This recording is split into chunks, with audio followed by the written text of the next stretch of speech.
Hello everyone. Hope you have all given your IUQB exams very well, and I hope you must have done all the questions and hope you all get selected. Now, after giving the paper, you must be thinking that what will be the selection procedures of the this year IOQ. So, for helping you, I have just made with this video. Okay, so let's check. Basically, see the selection procedure for approximately all the exams are of IOQ are same, be it IOQB or IUQP or IUQC for physics, chemistry, bio or junior science Olympiads. But they are little bit different for astronomy because it has two classes, one class for class 12th and others are for lower than class 12, that is 11, 6, 7, 8, 9, 10, 11, 12. Okay, now let's see.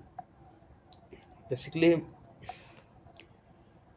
here, the selection is based first. You have given your first IOQB part one, which is also known as NSEB.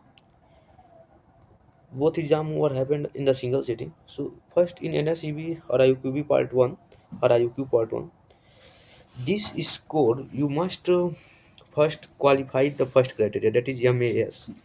What is MAS is that only that it is a 50% of average top 10 scorer. Let's see if the average top 10 scorers have is if average of the top 10 scorers is approximately 90. Okay, then 45 marks is for MAS. Then if any student who have got marks higher than 45 or 45, okay, he will be eligible for the evaluation for IUQB part 2. Basically, see, you all have given both examination, but for being evaluated in IUQB part 2, your paper will be not evaluated if your score in the NSCB or IQB part 1 is less than 45. Okay, I have taken example, maybe different if the average of the top 10 scorers are different. Okay, now after once you checked your paper evaluated in IOQB part 2, then the merit index is based on the IQB part 2 or IOQ part 2. So in part 2 the merit is based. So first, only the IOQ NSEB is based mainly IOQB or IOQ part one is for your entrance for evaluation for the IOQB part two. Okay. Now in merit, what happened? There is 80% of the top 10 scores here. If we do, as here also give an example that if the average of the top 10 scholar in a certain subject is 92, then 80% is 73.6.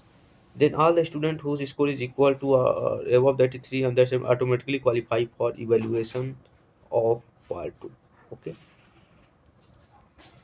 basically, first of all, you are going to evaluate it after the on the basis of IUQB part 2. After that, the top 70, after that the score average of the score of the top 10 scorers will be taken as a criteria for merit index, and all the student who have above that average marks, they qualify part 2. Okay, now this qualification of part 2 doesn't mean that you will be selected. Okay, it you will get that merit on the merit basis. Okay, now after that getting the merit, there is a state rank. Okay, and the national ranks. So what happens after that, the seat in each different states are different. The seat distribution is based on the NTSC seats, as there are rules and regulations for NTSC. Same rules apply for the IOQ parts. So if any in any state the seats for NTSC are high, then in that states the seats for IOQ are also high. Okay.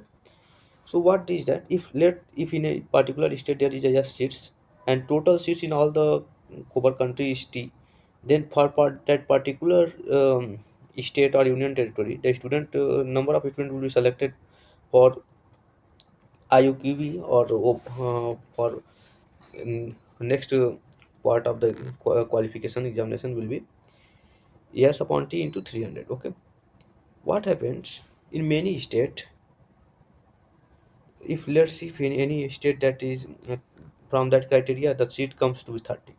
Okay, and the students in that in particular state doesn't have sufficient number of student, basically क्या हुआ मान लीजिए, अब वो जैसे क्या होता है कि मान लीजिए जो लेस डेवलप, जैसे मान लीजिए बिहार जैसे स्टेट हुआ, ठीक है, I am not taking any proclaim but yeah let give I as example, जैसे क्या होता है कि बहुत बच्चों को IUQB के बारे में मालूम नहीं होता, इंटरनेशनल ओलंपियाड के बारे में एग्जाम मालूम नहीं होता, तो बच्चे कम अप्लाई करते हैं, ठीक है, और बहुत कम बच्चे अगर दोनों कैटेगरी से ए और बी क्वालिफाई नहीं कर पाते हैं, यानी मान लीजिए टोटल सीट 30 हुई और जो दोनों क्राइटेरिया को जो मीट कर रहे हैं, यानी 50% जो पास भी कर रहे हैं और 80% जो भी क्वालिफाई कर रहे हैं, दोनों जो पास कर रहे हैं उनकी संख्या केवल 20 है, ठीक है, तो जो 10 सीटें हैं वो बच जाएंगी, तो क्या होगा, जो 10 सीटें हैं वो मेरिट बेसिस पे IUQB के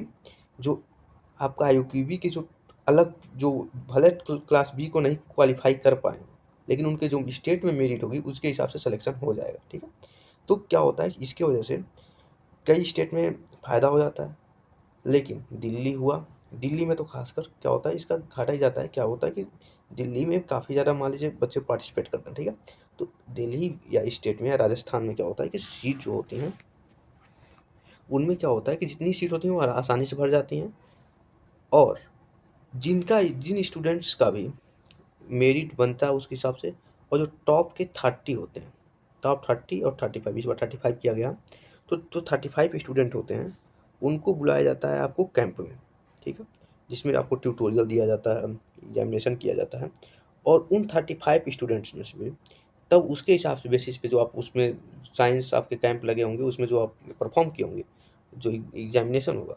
उसमें आपको उसमें सिलेक्शन होता है टॉप 5 स्टूडेंट्स का, तो काफ़ी लंबा प्रोसीजर है, लेकिन मेन IUQB पार्ट 1 और पार्ट 2 से आपको ये क्लियर होना चाहिए कि अगर आपका स्कोर, पहली बात 50% से एवरेज, टॉप 50% से ज़्यादा होनी चाहिए, और सेकंड IUQB में कम से कम 80% से तो ज़्यादा होना चाहिए, लेकिन 80% से ज़्यादा होने के बाद आपका मेरिट बनेगा, उससे अगर कम रहेगा, अगर 80% एग्ज़ाम दे दिए, मान लीजिए भले पार्ट 1 क्वालिफाई किए, एग्ज़ाम दिए, आपका क्या हुआ कि 80% जो है एवरेज टॉप स्कोरर का वो आप मैच नहीं कर पाए, तो आपका मेरिट में आपका नाम ही नहीं आएगा, वो मतलब आप अभी मतलब स्टेट से जा भी नहीं सकते, ठीक है, वही बात है। उसके बाद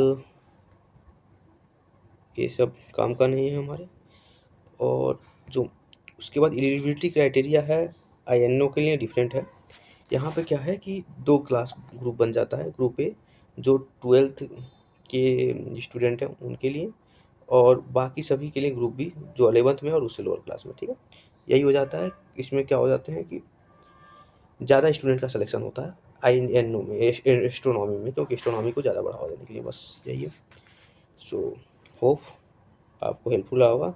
तो बेसिकली क्या हुआ कि आप सिंपल भाषा में समझिए कि आप पार्ट वन में जितना एग्जाम, पार्ट 1 में जितना भी स्कोर आएगा, अगर टॉप 10 स्कोरर जो हैं उनका एवरेज जो आया वो अगर 90 आया, ठीक है, तो अगर आप 45 से या 45 से एबव हैं तो आप पहली बात आप इवेलुएशन के IUQB पार्ट 2 के इवेलुएशन के लिए एलिजिबल हैं, यानी आपका पेपर जांच किया जाएगा IUQB पार्ट 2 का, अगर उससे कम स्कोर आया आपका तो आपका पेपर ही जांच ही नहीं किया जाएगा, ठीक है, और उसके बाद अगर टू में पार्ट 2 में अगर आपका मान लीजिए फिर से वही ले लेते हैं, 100 मान लीजिए एवरेज टॉप 10 स्कोरर का, मान लीजिए 200 का, मान लीजिए 120 का पेपर हो, तो जो टॉप 10 स्कोरर है उनका अगर 100 नंबर है, तो अगर आपका 80 नंबर से ज़्यादा है तब तो आप मेरिट में शामिल होंगे, ठीक है, लेकिन अगर 80 नंबर से कम है आपकी तो आपको मेरिट बनाया ही नहीं जाएगा, आप मेरिट के बाहर रहेंगे, जो आप मेरिट प्रिपेयर किया जाएगा उसमें आपका कोई रोल नंबर ही नहीं जाएगा, ठीक है, तो मेरिट में आने के लिए पहले आपको 80% का क्राइटेरिया पास करना पड़ेगा। Okay, so hope it will be helpful, and many students were requesting for the guidance for the next year preparation if they have not made their paper good, अगर उनका पेपर बढ़िया नहीं हो पाया है और नेक्स्ट ईयर के लिए अप्लाई करना चाहते हैं. So I am here for your help and guidance. So basically, see, in our country, for biology group, basically, many of us prepare for the NEET examinations if you have taken biology. So in any coaching or institutes, they doesn't provide extracurricular examinations like IUQB. Basically, teacher doesn't have so much time for solving that IUQB questions and explaining to you. So I have I will try my best. If I get times, I will continuously upload video. Okay, thank you.